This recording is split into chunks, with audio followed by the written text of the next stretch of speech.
Someone listening to this right now is hurting. They're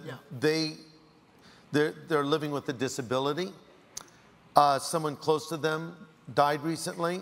They found out they're terminally ill. It seems like the walls are closing in on them, and they believe in the Bible. They believe in Jesus Christ, but right now, they don't see any light at the end of the tunnel. They see an insurmountable obstacle. They see something that they don't think they can survive. What would you say to that person right now? I would really say, look to Jesus, the author and finisher of our faith, who for the joy set before him endured the cross, despising the shame, is now seated at the right hand of God. And that, in Hebrews 12 that I was just quoting from, is preceded by the stories of great saints of God in Hebrews 11. But something they all had in common was how much they suffered.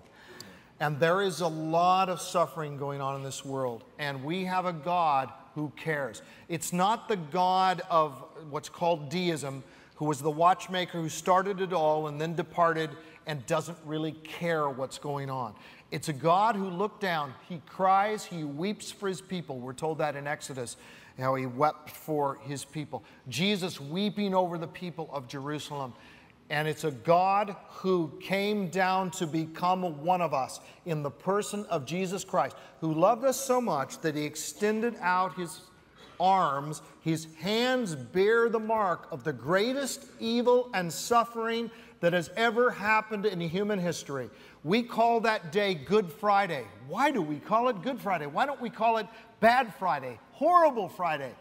Because God brought great good out of the worst thing that ever happened, and he can do that for you too. And one day, you'll be embraced by the Lord. You'll hear him say, if you've been faithful to follow him and by his grace at work in your life, well done, my good and faithful servant. Enter into your master's joy.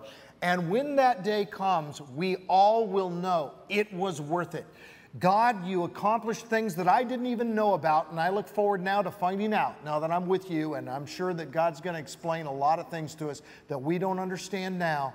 But God, thank you that you were faithful to me, even in the dark times, and the joy I will experience of your unfolding riches of grace for all eternity, I know it will prove worth it. Think those thoughts. There was a beginning that was perfect. There is an end without end that will go on forever that will be perfect. We live in the difficult middle.